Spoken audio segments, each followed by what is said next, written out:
حدیث نمبر 30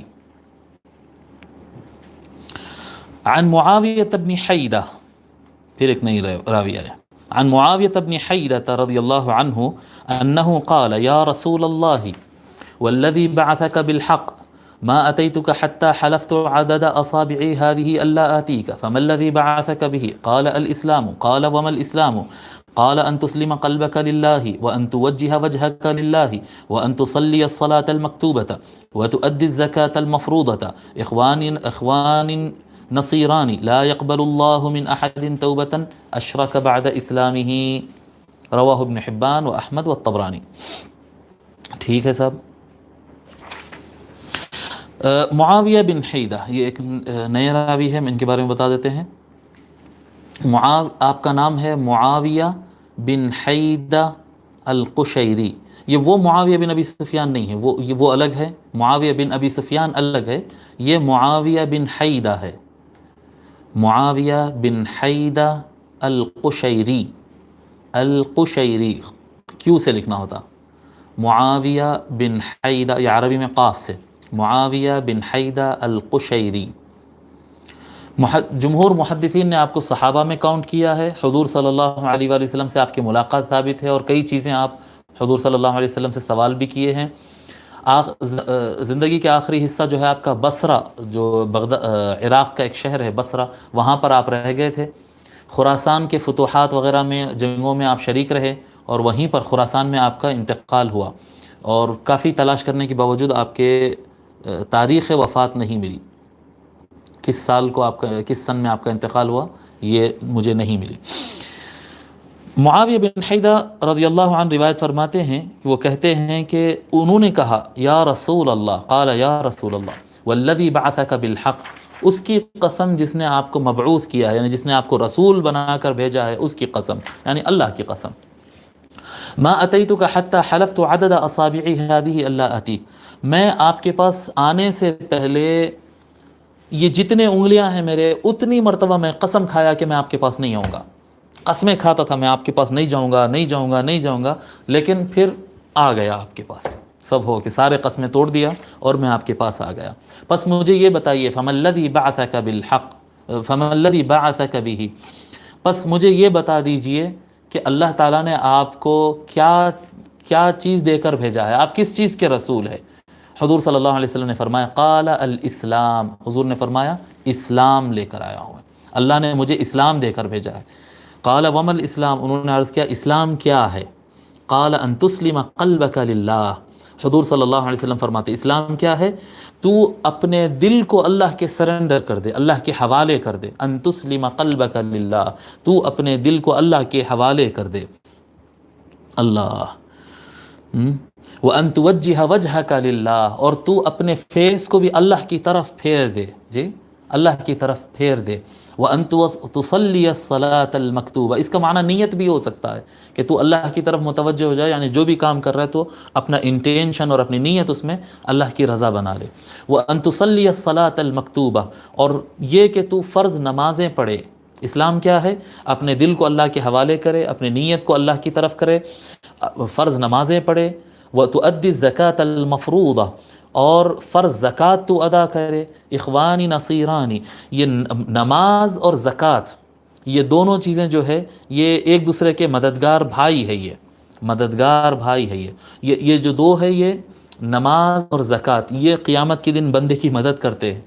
پھر فرماتے ہیں لا يقبل اللہ من احد توبۃ اشرک بعد اسلامہ. اے معاویہ بن حیدہ یہ یاد رکھو کہ لا يقبل اللہ من احد توبہ، اللہ تعالیٰ کسی بندے کی توبہ اس وقت نہیں قبول کرتا جب وہ اسلام کے بعد دوبارہ پھر شرک کرتا ہے. اللہ کو مان لیے، اب اس کے بعد اگر کوئی شرک کرے گا تو پھر اللہ تعالیٰ نہیں مانے گا. پہلے مشرک تھا، نہیں معلوم تھا، اب اسلام قبول کر لیا، اب اسلام کو جان لیا، پھر پلٹ کے اگر شرک کرے گا تو اس کیا کہتے ہیں اللہ تعالیٰ نہیں معاف کرتا. اب اس کے اندر ایک بات یہ ہے کہ ان تسلم قلبک للہ، یہ الفاظ میں دیکھیے کسی نرمی اور کیسا سافٹنس اور کیسی محبت ہے کہ تو اپنے دل کو اللہ کے حوالے کر دے. دل کو اللہ کے حوالے کر دے، یعنی نہیں کہ ہاتھ پیر اللہ کے حوالے کر دے، نہیں، اپنے دل کو اللہ کے حوالے کر دے. اس کے اندر کیسی محبت کے معنی ہے دیکھیے. جی یہ بھی تو ہو سکتا ہے، سرنڈر کرنے کا مطلب الفاظ یہ بھی کہہ سکتے ہیں نا، اپنے سر اپنی گردن ان کے حوالے کر دے، یہ لفظ بھی ہو سکتا تھا، لیکن دیکھیے آپ کیسا معنی، یعنی محبت کے معنی میں آقا صلی اللہ علیہ وسلم فرما رہے ہیں کہ تو اپنے دل کو اللہ کے حوالے کر دے۔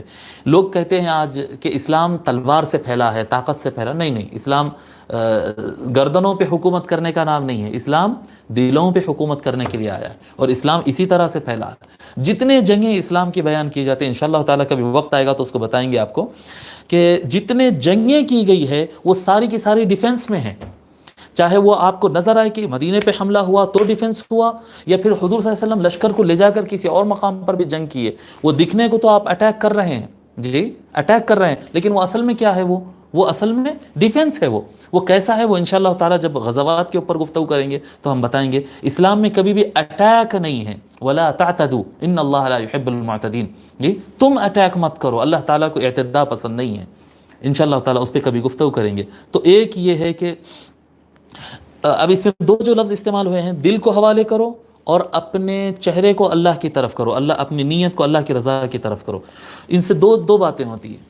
دل کو اللہ کے حوالے کرو، اس سے انسان کی نیت اچھی ہو جاتی ہے، جب دل اللہ کے حوالے ہوتا ہے تو نیت اچھی ہو جاتی ہے، اور اللہ کی طرف توجہ کرو مطلب اپنے اعمال کو درست کرو، اس سے آپ کے جسم کے ایکشن صحیح ہو جائیں گے، ظاہری ایکشنز جو ہوں گے، جی یہ آپ کے ایکشن اللہ کے لیے ہو تو عمل صحیح ہوگا، دل اللہ کے حوالے ہوگا تو نیت صحیح ہو جائے گی۔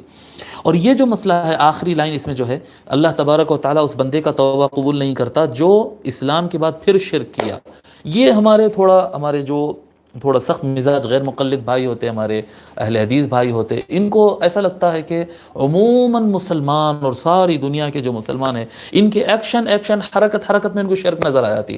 وہ درگاہ شریف پہ یا کسی مزار پہ جا کے فاتحہ پڑھے تو شرک نظر آ جاتا ان کو، گھر میں کھانا رکھ کر اگر کوئی ایصال ثواب کی فاتحہ پڑھ دے تو ان کو شرک نظر آ جاتا ہے۔ ایسا ہوتا ہے، یعنی کم علمی کی وجہ سے ہم ان کو برا نہیں بولتے، کم علمی کی وجہ سے اگربتی اور دعا کے لیے، اگر خوشبو کے لیے اگربتی گھر میں سلگا لو تو ان کو شرک نظر آ جاتا ہے۔ کوئی غوث پاک کا جھنڈا اگر گھر پہ لگا لے، مولا علی کا نام کا جھنڈا یا غوث پاک کا جھنڈا گھر پہ لگا لے تو ان کو شرک نظر آ جاتا ہے۔ سلام کے لیے کھڑے ہو جاؤ تو شرک نظر آ جاتا ہے۔ ایسا ہوتا ہے ان کی کم علمی کی وجہ سے۔ میں اس کے لیے نصیحت کروں گا کہ شیخ الاسلام علامہ طاہر القادری صاحب کے ایک بیان ہے، قدیم بیان، میں بچپن میں سنا تھا، غالباً 90s کا ہے، 80s کے بالکل آخر دور کا یا 90s کا ہے، آپ عنوان سے اگر تلاش کریں گے تو آپ کو مل جائے گا، توحید اور رد شرک۔